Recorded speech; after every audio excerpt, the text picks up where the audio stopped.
Man vs Wild with Sunny Leone, Season 1 Episode Number 1 Borneo. Adventure, reality and exciting TV show with English subtitles. The adventures of Bear Grylls get a unique spin as Bollywood star Sunny Leone hosts the show famous for revealing bears' wilderness survival skills.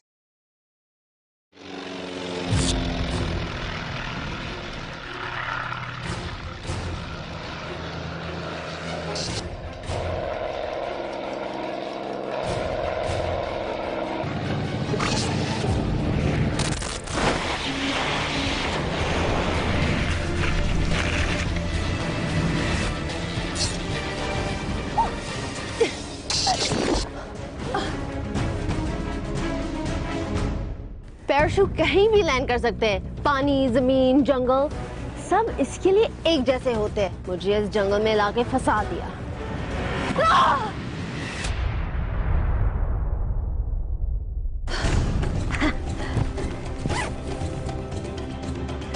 Concrete के जंगल से दूर, real जंगल में दुनिया भर की ऐसी locations जहां survive करने के लिए स्पेशल स्किल्स की जरूरत है। और ये सर्वाइवल स्किल्स हमें सिखाएंगे the legendary survivalist Bear Grylls. Man versus Wild की इस रोलर कोस्टर राइड में आप एक्सपीरियंस करेंगे दिल बहलाने वाली बातें और दिल दहलाने वाले adventure. Welcome to Man versus Wild with me Sunny Leone. Concrete के जंगल में सर्वाइव करना हमने सीख लिया, लेकिन रियल जंगल में कैसे सर्वाइव करना है ये जानने के लिए हम चलेंगे एक जर्नी पर, दुनिया की सबसे रिमोट और अनदेखी लोकेशंस पे, जहां सरवाइव कर पाना मुश्किल ही नहीं नामुमकिन है। लेकिन एक शख्स है जिनका मिडिल नाम नामुमकिन है और दुनिया भर के खतरनाक जंगल जिनका प्लेग्राउंड है।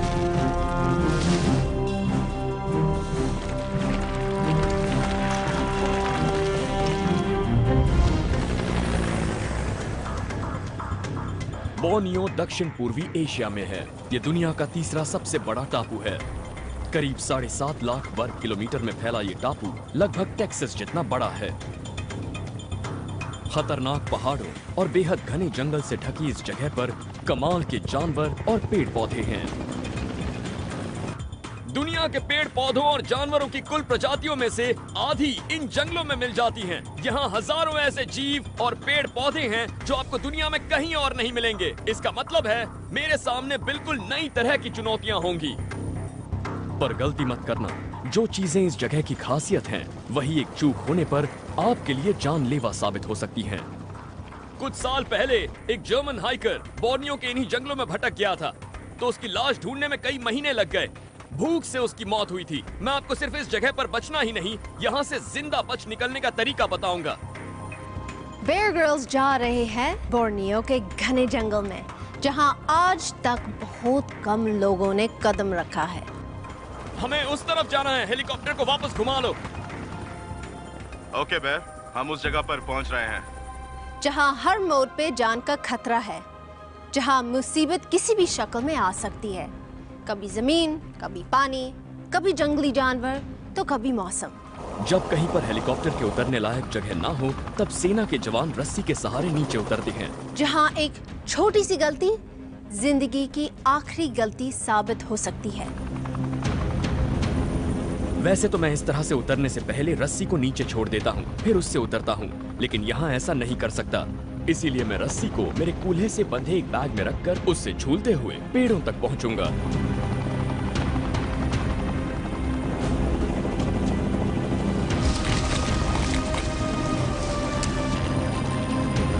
मैं पेड़ों तक तो पहुंच गया, लेकिन अब भी जमीन से करीब 100 फुट ऊपर हूँ। अगर किसी को हेलीकॉप्टर से जंप करना है तो कैसे करेंगे?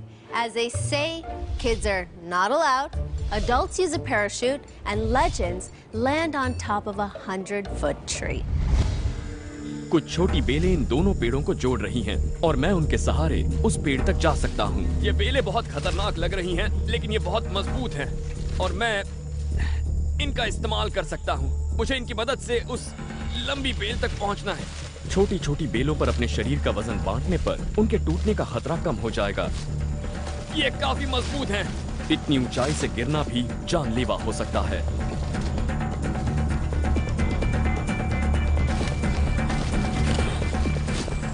ओके, इस टहनी तक तो आ गया।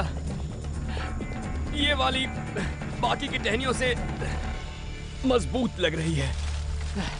बढ़िया। ये देखिए, ये बेल काफी मोटी है।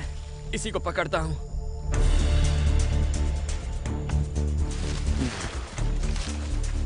ये बेल रस्सी कम फायर ब्रिगेड के खंबे जैसी ज्यादा लग रही है। इस पर पकड़ बनाने के लिए मुझे काई साफ करनी होगी। ये मेरा वजन संभाल रही है, इसीलिए मैं आसानी से उतर सकता हूँ।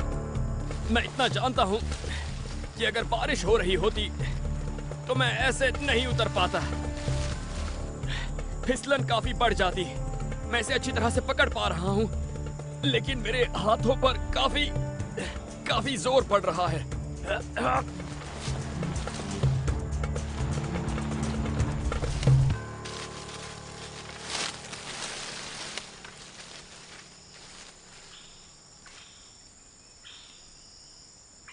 काफी ऊंचा था ये।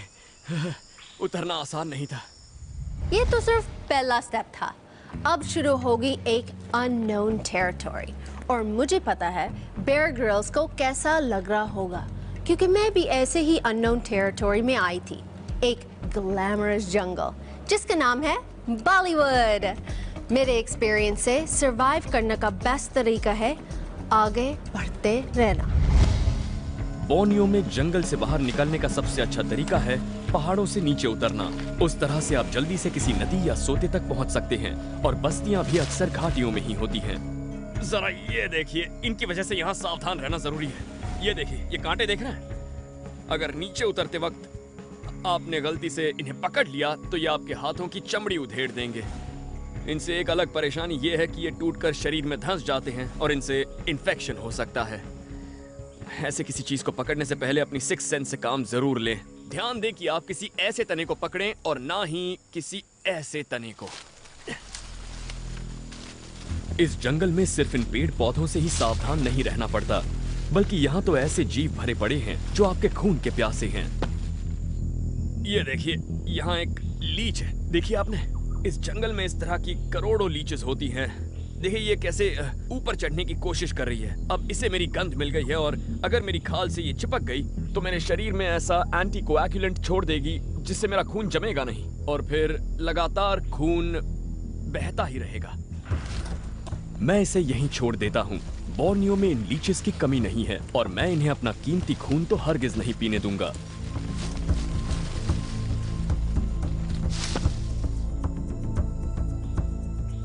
वाओ, ये गुफा तो बहुत बड़ी है। ये शायद पानी की वजह से बनी होगी। मैं इसके अंदर जाने की कोशिश करता हूँ। हो सकता है मुझे वहां से नदी की ओर जाने का रास्ता मिल जाए। नीचे तक जाने का भी एक आसान रास्ता है। वो जो मोटी बेलें हैं वो गुफा के तल तक नीचे गई हैं, लेकिन उसके अंदर जाने के लिए मुझे पहले रोशनी का इंतजाम करना होगा।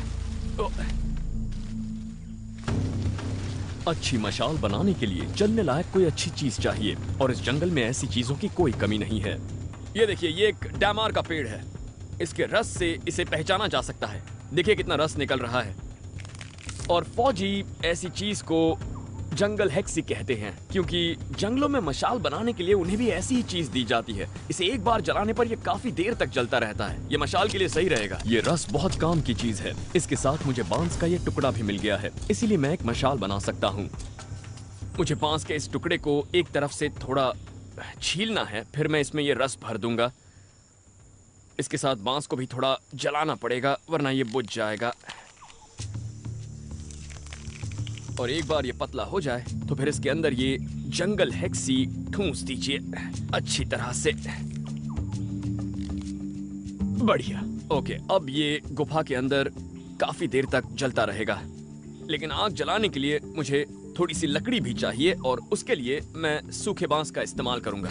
अपने चाकू से इसे बाहर से खुरच लीजिए और उसकी छीलन जमा कर लीजिए। ये देखिए, अब ये अच्छी तरह से सुलग जाएगा। मेरे पास अब सारा सामान है। ऐसी जगह पर जान बचाने के लिए पहले से ही सब सोच लेना जरूरी है, और यहाँ मिलने वाली हर चीज का पूरा इस्तेमाल कीजिए। क्या बात है, राटान की बेल। इसे देख रहे हैं आप? ये मेरे काम आएगी। कमाल की बेल है। बहुत ही लचीली होती है। ये बहुत ही मजबूत भी है और इसका इस्तेमाल रस्सी की तरह भी किया जा सकता है। बोर्नियो में करीब 150 किस्म के राटान मिलते हैं। स्थानीय लोग इसका इस्तेमाल कुछ बांधने के लिए रस्सी की तरह करते हैं। ये काफी लंबी लग रही है और मैं इसे पेड़ के तने से लपेट देता हूँ और घिसकर इसे थोड़ा नरम कर लेता हूँ। इस तरह से इसके रेशे मुलायम हो जाते हैं, जिससे इसे लपेटने में आसानी होगी।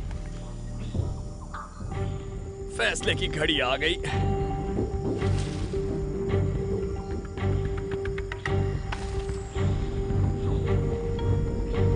ये बेल मेरा वजन तो उठा लेगी, लेकिन मेरे हाथों पर बहुत जोर पड़ने वाला है।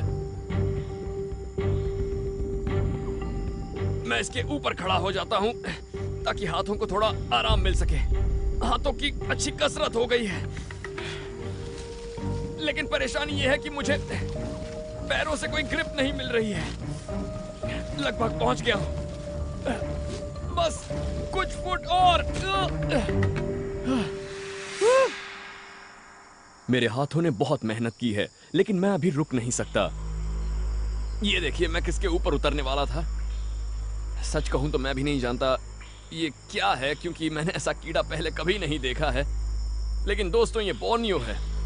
जितना मैं जानता हूं ये चटक रंग का है, और अगर ये यहाँ बचा हुआ है इसका मतलब जरूर इसमें कोई खतरनाक और खास बात है। जरूरी बात यह है कि ऐसी जगहों पर ऐसी चीजों से दूर रहना ही अच्छा है। चटक रंग चीख चीख कर कहता है कि मुझसे दूर रहो।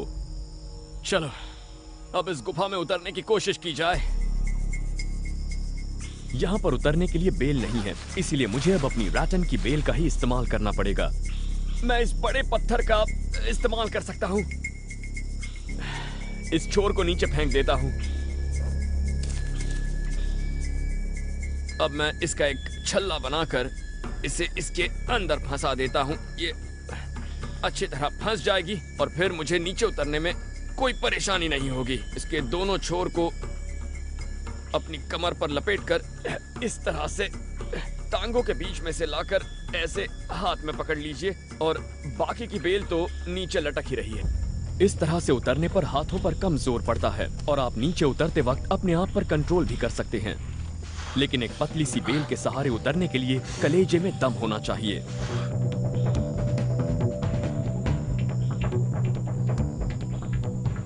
मुझे और 20 फुट नीचे जाना है।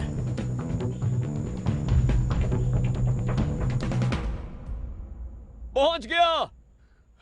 बेल थोड़ी सी कम पड़ी, लेकिन जमीन तक पहुंच ही गया। अब मशाल जला लेता हूं।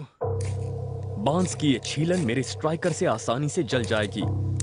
एक बार आग पकड़ ले तो थोड़ी देर में रस भी गर्म होकर जलने लगेगा। ये देखिए मशाल जलने लगी है। दुनिया में दो तरह के लोग होते हैं, एक जिन्हें अंधेरे से डर लगता है और दूसरा बेयर ग्रिल्स, अंधेरे का दुश्मन। Bear Grylls LED lights and bulbs. ये जगह बहुत अजीब सी है। थोड़ी देर ये मशाल पकड़ लो। ये बेल लपेट लेता हूँ। यहाँ बहुत बदबू है। ये चमगादड़ की पीठ है, जमीन पर हर तरफ फैली हुई है। बहुत बदबू है, और यहाँ पर मांस खाने वाले कॉकरोचेस भी हैं। वैसे तो वो चमगादड़ का पीठ ही खाते हैं, लेकिन अगर कोई चिड़िया या चमगादड़ नीचे गिर जाए तो वो उन्हें भी नहीं छोड़ते। उनका मांस नोच लेते हैं और उन्हें खा जाते हैं। अब इसे समेटकर हम गुफा से बाहर निकलने का रास्ता ढूंढते हैं। यहाँ अचानक ही डर लगने लग गया है। जंगल में वैसे तो कई तरह की आवाजें सुनाई देती हैं, लेकिन यहाँ पर फिलहाल बिल्कुल सन्नाटा है।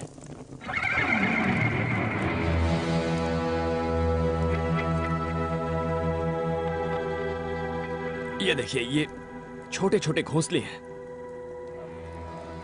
बोर्नियो की ये गुफाएं इन चिड़िया के घोंसलों के लिए काफी मशहूर हैं। इनमें से कुछ घोंसले चिड़िया की लार से बने होते हैं। लोग उन घोंसलों का सूप बनाते हैं।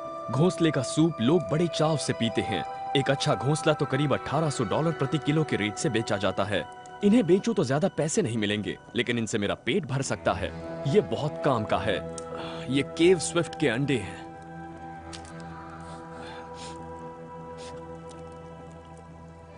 ये वाला सड़ा हुआ नहीं है, मैं इन्हें खा सकता हूं। ये खराब है। ताजा अंडों से काफी प्रोटीन और फ्लूइड मिल जाता है। मुझे भरपेट खाना तो नहीं मिला, पर जो मिला वो अभी के लिए काफी है। चलिए आगे चलते हैं। बोर्नियो गुफाओं के विशाल जाल के लिए जाना जाता है। इस तरफ रास्ता बंद है, वहां कोशिश करते हैं। बोर्नियो में गुफाओं का एक जाल तो करीब 290 किलोमीटर में फैला हुआ है। जमीन के नीचे मौजूद उस गुफा के बहुत बड़े हिस्से की खोज अब भी जारी है। इस कीचड़ में बहुत ज्यादा फिसलन है। जैसे ही मैं इस नई गुफा में पहुंच गया, मुझे पानी की हल्की सी आवाज सुनाई देने लगी। सामने रोशनी नजर आ रही है, चलो चलते हैं। जमीन के नीचे देर तक रहने पर सिर भारी होने लगता है। सामने रोशनी दिखे तो हमेशा राहत मिलती है। चलो यहां से बाहर निकलते हैं। वाह क्या नजारा है। उजाले तक पहुंचने के लिए अंधेरे से तो गुजरना ही पड़ता है। यही दुनिया का नियम है। सनी की फिलॉसफी। मुझे जंगल की यही बात सबसे ज्यादा पसंद है। कई बार हम ऐसी जगह पर पहुंच जाते हैं जहां हम बिल्कुल अकेले होते हैं, जहां कभी कोई इंसान शायद ही पहुंच पाया हो। ऐसा मौका कभी कभी ही मिलता है। देखिए इसे, और यहां तो पानी भी नजर आ रहा है। मेरे लिए ये बहुत अच्छी बात है। हम इसके सहारे यहां से निकल सकते हैं। ये हमें किसी नदी तक ले जाएगा और नदी के किनारे हमें बस्तियां मिलेंगी। लेकिन थोड़ा रुक जाते हैं, पहले इस नजारे का मजा लेते हैं।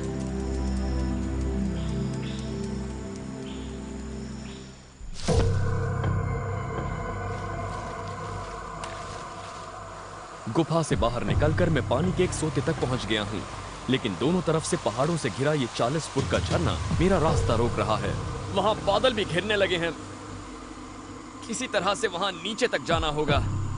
अगर अभी बारिश होने लगी तो नीचे उतरने में मुझे 10 गुना ज्यादा परेशानी होगी। चलो उस तरफ से चलते हैं, जरा आराम से। ये एक जड़ों का सिस्टम है। ये किसी गिरे हुए पेड़ की जड़ें हैं, और देखिए बिल्कुल नीचे तक गई हैं। मैं इन पेड़ों के सहारे नीचे तक पहुंच सकता हूं। मैं पहले इन जड़ों के सहारे नीचे उतरने की कोशिश करता हूं। ये शायद हाल ही में हुए लैंडस्लाइड से गिरे हैं। यही वो वजह है जो इन जंगलों को इतना खूबसूरत और खतरनाक बनाती हैं।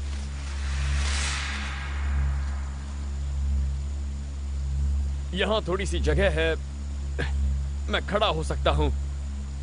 जरा नीचे झांक कर गहराई देखिए। मैं भी वहां तक पहुंचने की कोशिश कर रहा हूं। दूसरी तरफ से ट्राई करता हूं। ये पेड़ हाल ही में गिरे हैं, इसलिए तने मजबूत होने चाहिए। अगर पेड़ ज्यादा वक्त से गिरे हों तब थोड़ा डर रहता है। हो सकता है कि वो सड़ गए हों और पैर रखते ही टूट जाएं।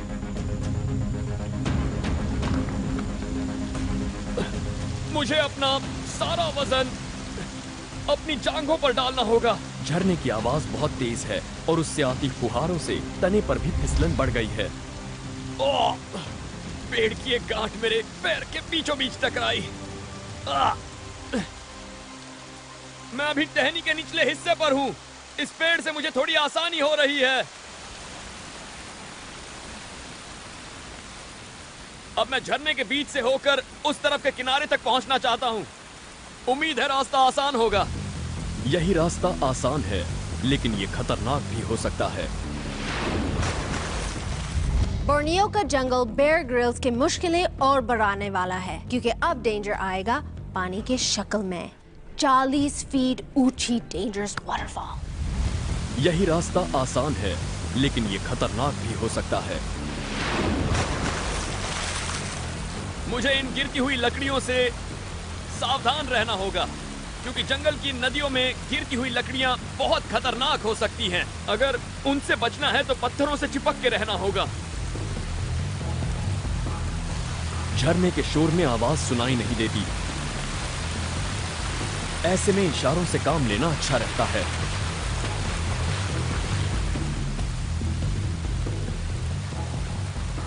बहुत तेज पानी है। ओके, कम से कम हमने नहा तो लिया। चलो नीचे की ओर बढ़ते हैं। नदी में बड़े गीले पत्थर पड़े होते हैं, इसीलिए जंगल के रास्ते आगे बढ़ना ही ज्यादा आसान होगा। बस नदी के साथ साथ चलते रहिए, क्योंकि ये नदी ही यहाँ से निकलने का रास्ता है।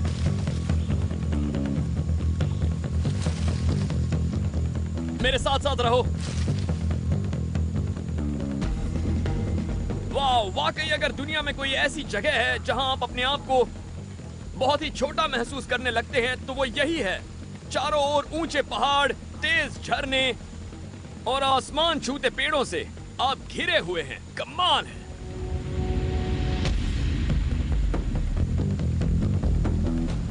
तेज बारिश की वजह से यहाँ खतरा काफी बढ़ जाता है। जंगल तो घना है ही, इसलिए यहाँ रोशनी भी कम है। इतनी मूसलाधार बारिश में जब देखने में भी परेशानी हो तो अपने साथी के करीब रहना बहुत जरूरी है, क्योंकि ऐसे में खतरा ज्यादा इस बात का होता है कि हम अपने साथी को नहीं देख सकते और ना ही उसकी आवाज सुन सकते हैं, क्योंकि बारिश की आवाज बहुत तेज है। मेरे लिए बारिश बहुत अच्छा बहाना है। जैसे ही बारिश शुरू होती है मैं अपने प्लान्स कैंसिल कर देती हूँ। बेयर ग्रिल्स के पास ऐसा कोई ऑप्शन नहीं है। जंगल में नेचर का प्लान चलता है। इससे पहले कि बारिश शुरू हो बेयर ग्रिल्स को नदी तक पहुंचना होगा। मैं जानता था कि यहाँ काफी बारिश होगी। यहाँ साल में 280 दिन बारिश हो सकती है, पर ऐसी बारिश तो हौसला तोड़ देती है। ये तो बहुत बड़ी मुसीबत है। मेरा ऐसा मानना है कि दूसरी जगहों के मुकाबले जंगल हमें शारीरिक और मानसिक रूप से ज्यादा थका देते हैं। मानो हर चीज आपके जान की दुश्मन हो। जब मैं किसी ऐसी मुश्किल जगह में फंसता हूं तो अपने आप से एक ही बात कहता रहता हूं। सुनने में थोड़ा अजीब लगेगा, लेकिन मैं खुद से कहता हूं कि मैं कर लूंगा, मैं कर लूंगा, मैं कर लूंगा। जंगल से लड़ने का ये मेरा अपना तरीका है। लेकिन इस बात में कोई शक नहीं कि ऐसी बारिश हौसला तोड़ देती है। इतनी तेज बारिश होने लगे तो नदियां भी कुछ ही घंटों में उफनने लगती हैं। इसी वजह से जंगल की नदियां बेहद खतरनाक होती हैं। ये नदियां देखते ही देखते किसी मालगाड़ी जैसी बन जाती हैं, बिल्कुल तेज। बारिश का पानी इतनी तेजी से बहता है कि नदी को पार करना मुश्किल हो जाता है। अगर वो गिरी हुई लकड़ी बही तो अपने रास्ते में आने वाली किसी भी चीज को बहा ले जाएगी। दूसरी तरफ से नीचे उतरते हैं। इस तूफानी नदी को पार करने का ऑप्शन तो गया, लेकिन बोर्नियो का ये जंगल और क्या क्या चैलेंजेस देने वाला है ये देखना बाकी है। जंगल मेरा पीछा छोड़ने को तैयार नहीं है।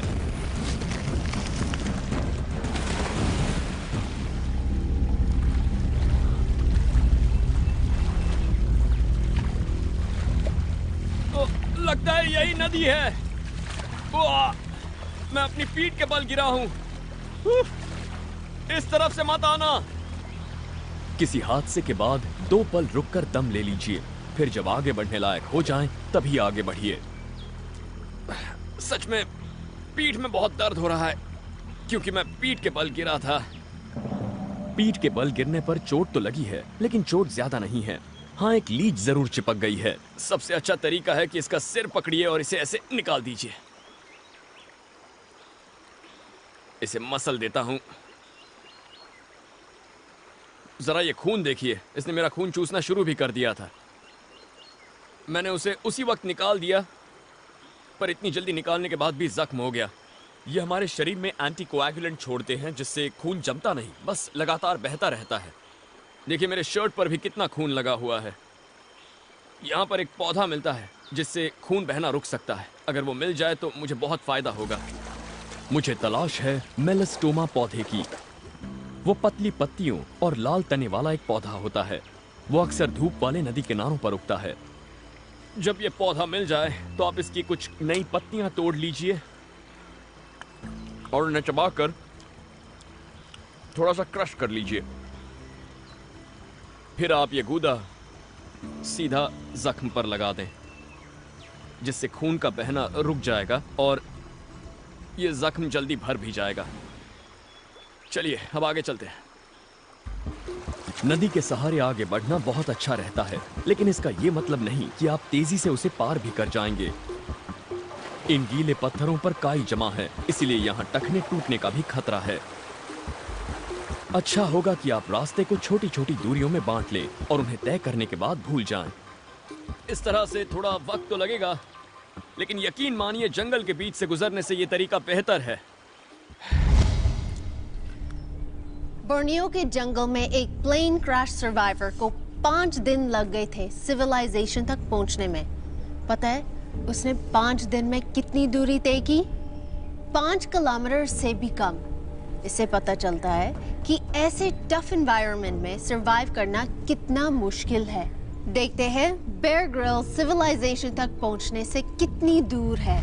चलिए अब नदी के अगले मोड़ तक चलते हैं। आ जाओ। यहाँ सूरज ढलने के 20 मिनट बाद ही घना अंधेरा छा जाता है, इसीलिए जरूरी है कि वक्त रहते खाने और सोने का इंतजाम कर लिया जाए। मुझे नदी में मछलियाँ दिखी हैं, इसीलिए मैं अभी टैम्बॉम नाम का एक फंदा बनाने जा रहा हूँ। ये रहा मेरे काम का बांस। बोर्नियो के आदिवासी लोग भी मछली पकड़ने के लिए इस ट्रैप का इस्तेमाल करते हैं। ये मछली पकड़ने का तेज और असरदार तरीका है और इसमें चारे की भी जरूरत नहीं। भूख से मरने से तो अच्छा है ये बना लो। इसे बनाना आसान है और इसे बनाने के लिए जो चाहिए सब यहाँ मौजूद है। ओह ये देखो, ये बढ़िया बांस है और इसमें पानी भी है। बांस में मिलने वाले पानी में नदी के पानी की तरह पैरासाइट का खतरा नहीं रहता। यहाँ इतनी गर्मी है, जहां भी पानी पीने का मौका मिले उसे गंवाना नहीं चाहिए। ये पतली बेलें फंदे को अच्छी तरह से बांधने के लिए सही हैं। पहला काम है बांस को बीच से काटना, ताकि मैं इसे खोखला बनाकर एक पाइप जैसा बना सकूं। तो अब मेरे पास एक खोखला पाइप है। पानी इसके अंदर से बहेगा और शायद मछलियां भी आ जाएं, और उम्मीद है मैं कुछ पकड़ लूंगा। अब बांस के दूसरे टुकड़े को चीरकर मैं इसे एक जाल जैसा बना रहा हूं। अब इसे मैं इसके अंदर डालकर ऊपर से अच्छी तरह बांध लेता हूं, ताकि ये नदी के बहाव से निकल ना जाए।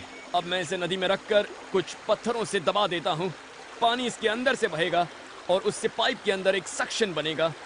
अगर नदी के इस हिस्से में कोई भी मछलियां आती हैं इस पूरे इलाके में, तो वो इसके अंदर से बहेंगी और फिर वो इसमें फंस जाएंगी, वो भाग नहीं पाएंगी। जब मिलिट्री में सर्वाइवल के बारे में सिखाते हैं तो सबसे पहले यही बताते हैं कि मछलियां प्रोटीन का सबसे अच्छा सोर्स होती हैं और उन्हें आसानी से पकड़ा जा सकता है। मुझे इसे बनाने में 15 मिनट लगे और ये रात भर यहीं रहेगा। सुबह तक शायद नाश्ते का इंतजाम हो जाए। अरे वाह, बैम्बू के इतने सारे यूज। वाह, बेयर ग्रिल्स मान गए आपको।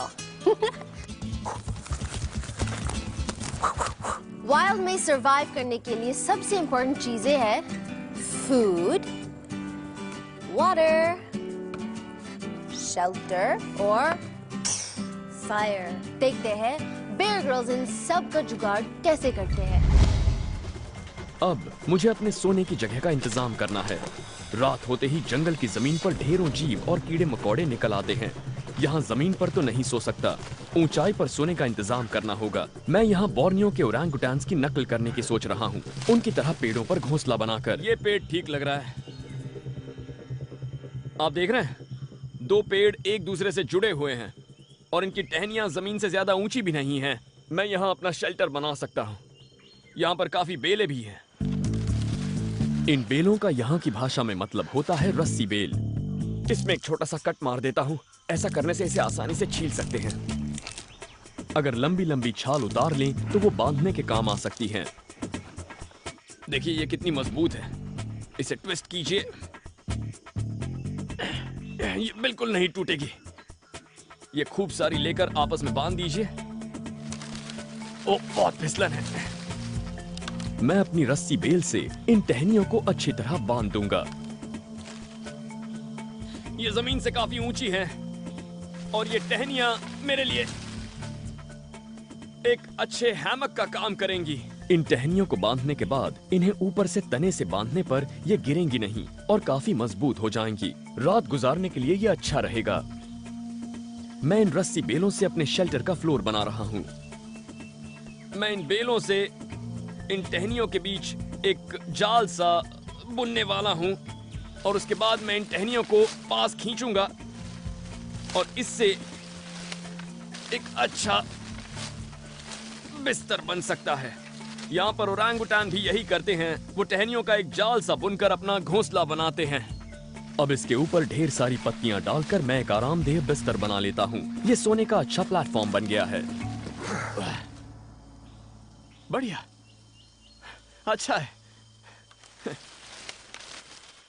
ओके, अब खाने के लिए कुछ ढूंढते हैं। शाम ढलने से पहले खाना ढूंढना सही रहता है।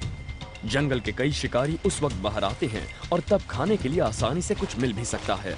ट्री रेसर, ओ पकड़ लिया। पहले इसे पेड़ से खींचना होगा। इसका सिर कहाँ है? ओ, मुझे काट लिया इसने। मुझे बहुत टेंशन हो रही है सांप की। उसे मालूम नहीं है उसने किसके साथ पंगा लिया है। लेकिन आज मैं इसे खाऊंगा। अब मैंने इसका सिर पकड़ लिया है। ओह, मुझे इसे अच्छी तरह से साफ करना होगा।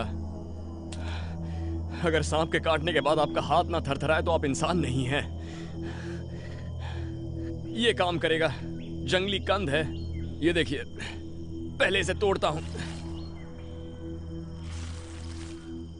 ये काम की चीज है। ये जंगली पौधा, इसे तोड़ो और इसका रस जख्म पर रगड़ लो। सांप के कांटे पर यह एंटीसेप्टिक का काम करता है। मैं नहीं चाहता मुझे इन्फेक्शन हो। अब इसे पकाने का इंतजाम करता हूं।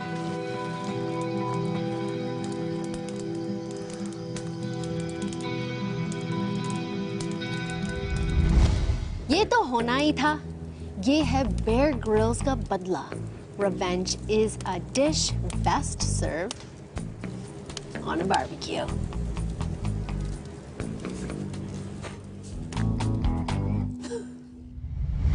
तक तो ये पक चुका होगा।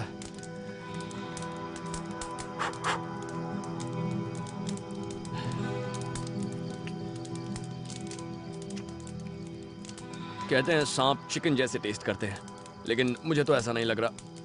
ये ज्यादा सख्त हैं और ज्यादा हड्डियां हैं, लेकिन मुझे इससे काफी एनर्जी और प्रोटीन्स मिलेंगे और जंगल में वो ज्यादा जरूरी है।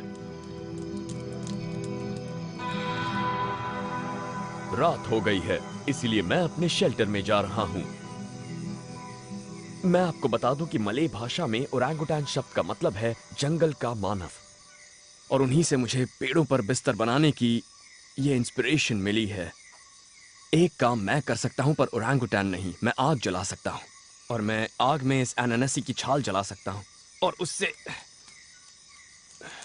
अगरबत्ती जैसी गंध आएगी और मेरे आसपास जो भी मच्छर हैं वो भाग जाएंगे। और जंगल में मच्छर भगाने के तरीके आना सबसे जरूरी बात होती है।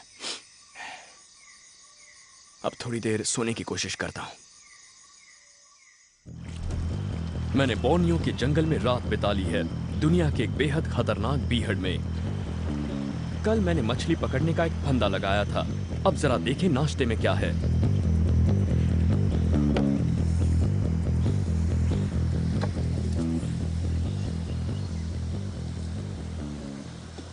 मेरी किस्मत ही खराब है। मैंने सोचा था इसमें एक दो मछलियां तो फंस ही जाएंगी। सारी मेहनत बेकार चली गई। लगता है आज मुझे नाश्ता नहीं मिलने वाला। शायद और फंदे लगाने चाहिए थे। What the fish? एक भी मछली नहीं। इस बात में मुझे एक शेर याद आया है। अर्ज किया है, ट्रैप में एक भी मच्छी नहीं हुई है। Thank you, thank you. Trap में एक भी मच्छी नहीं हुई है। बेयर ग्रिल्स के दिन की शुरुआत अच्छी नहीं हुई है। #SairSunny। अच्छा, मैं असली मच्छी नहीं खाती हूँ ना। चलिए अब आगे चलते हैं। ये बहुत जरूरी है कि निराशा को हावी ना होने दें और अपना हौसला बनाए रखें। इस धारा के साथ साथ बढ़ते बढ़ते कोई बड़ी नदी मिल सकती है और फिर कोई बस्ती भी। अभी अपना पूरा ध्यान इसी बात पर लगाना है। जंगल तो कदम कदम पर मुश्किलें खड़ी करेगा ही, जैसे कि ये झरना। इसे देखकर तो मन कर रहा है कि मैं इसमें कूद पड़ूं, लेकिन मैं नहीं जानता ये कितना गहरा है। अगर ये वैसा है जैसा हमने पार किया था तो इसमें बड़े बड़े पत्थर होंगे। जानबूझकर टखना क्यों तुड़वाऊं? मैं इस रैटन बेल के सहारे नीचे उतरने की कोशिश करूंगा। अगर मुझे इस बेल के सहारे नीचे उतरना है तो पहले इसे किसी अच्छी जगह फंसाना होगा। यहाँ कोई मजबूत पेड़ नहीं दिख रहा, इसीलिए मैं इसे किसी बड़े पत्थर से बांधने की कोशिश करता हूँ। मैं इसमें गांठ लगा लेता हूँ ताकि इस चट्टान से ये अच्छी तरह से फंसी रहे। चलिए, हो गया। देखते हैं। ओके, ये सही है। अब इसके सहारे उतर सकता हूँ।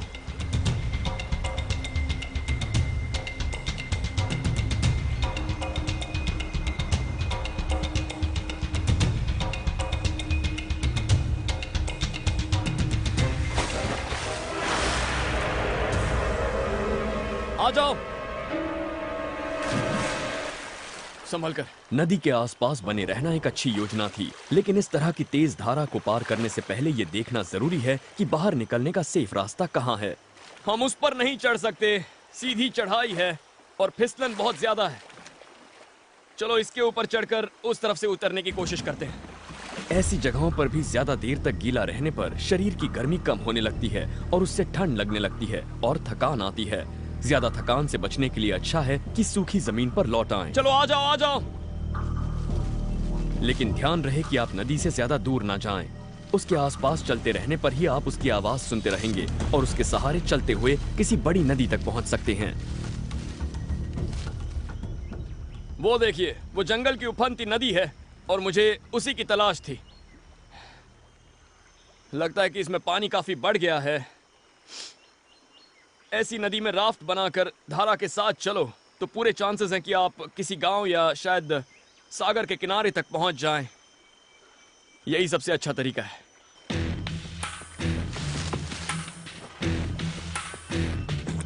तेज बहने वाली नदियों से अक्सर जगह जगह पर इस तरह की कीचड़ भरी दलदल बन जाती हैं। ये बहुत चिपक रही है।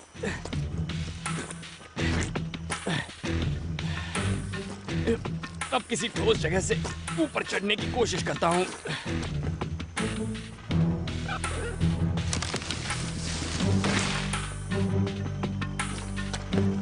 यही है जंगल की कहानी।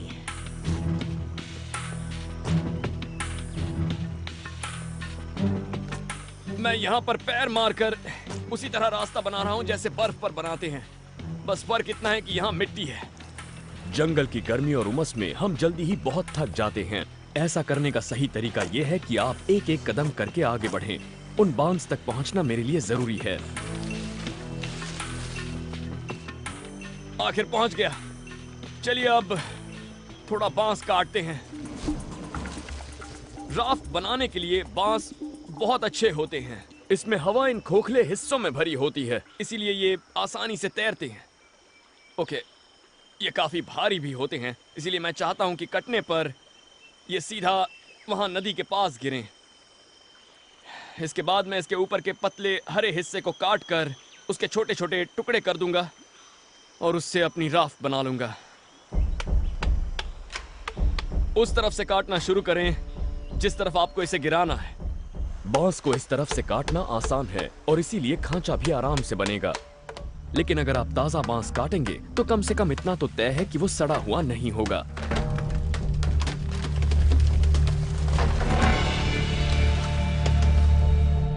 चलिए, काम हो गया।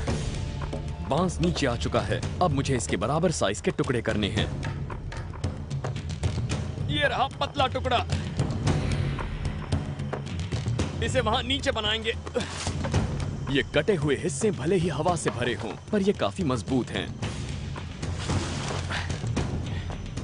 इसे मैं यहां पर रख देता हूं। एक बार इन खंभों पर रैटन की बेल से डंडे बांध दिए, तब इसे जमीन पर हिला पाना भी मुश्किल होगा। और अब ये काफी मजबूत है। यही चीज मैं इस तरफ भी करने वाला हूं। बढ़िया। अपनी राफ्ट को पानी में चलने लायक बनाने के लिए आप उसके लिए 2 प्लेटफॉर्म बनाएं। अब मैं इसे इसके ऊपर रख देता हूं। अब इन्हें एक साथ बांध दें।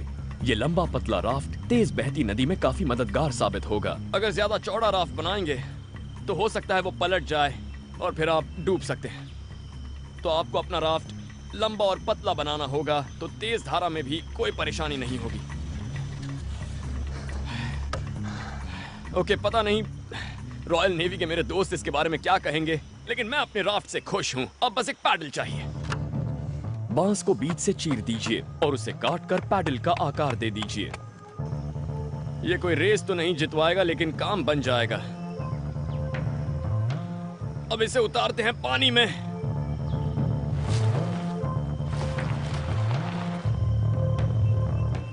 ठीक है, अब इसे ट्राई करते हैं। ये अच्छा है, मैं पानी में डूब नहीं रहा हूं। मैं आपको लेकर आई हूँ बोर्नियो के जंगल में, जहाँ बेयर ग्रिल्स को एक के बाद एक चैलेंजेस को फेस करना पड़ा है। बहाव इतना तेज है कि यही मुझे बहाए ले जा रहा है। अपने पतवार का इस्तेमाल मैं राफ्ट चलाने के लिए नहीं, उसे संभालने के लिए कर रहा हूँ। इसी वजह से जंगल की नदी में आप 2 पल भी लापरवाह नहीं रह सकते। इन नदियों में हमेशा चौकन्ना रहना जरूरी है। इसके गंदे पानी में कई तरह के छोटे मोटे पत्थर और चट्टानें हो सकती हैं, और जहां धारा तेज हो वहां पर पानी के नीचे खतरे छिपे हो सकते हैं। आपको अलर्ट रहना होगा और इन चट्टानों से बचकर निकलना होगा, क्योंकि ये राफ्ट बहुत हिल रहा है। मैं उन चट्टानों से तो निकल आया हूं, लेकिन इस तेज बहाव में मैं लापरवाह नहीं हो सकता। जंगल में नदी के किनारों से भी सावधान रहना जरूरी है। वो अक्सर काफी खतरनाक होते हैं और वहां जंगल से ज्यादा लकड़ियां पड़ी होती हैं। वाओ, ये देखिए। मैं खुश हूं कि जब ये लकड़ियां गिर रही थी तब मैं यहां नहीं था। मैं भीगा हुआ हूं और थक गया हूं। सांप के काटने से अभी भी हाथ में दर्द हो रहा है। लेकिन नदी में कई घंटे रहने के बाद मुझे वो दिख गया जिसकी मैं खोज कर रहा था। एक बस्ती। मुझे बाहर निकलने का रास्ता मिल गया। मेरी राफ्ट ने अपना काम कर दिया। नदी के साथ साथ रहकर लोगों तक पहुंचा दिया। मैं उन नावों की ओर जाता हूं। बोर्नियो के जंगल की तमाम चुनौतियों का सामना करने के बाद अब मुझे सीधा घर जाना है।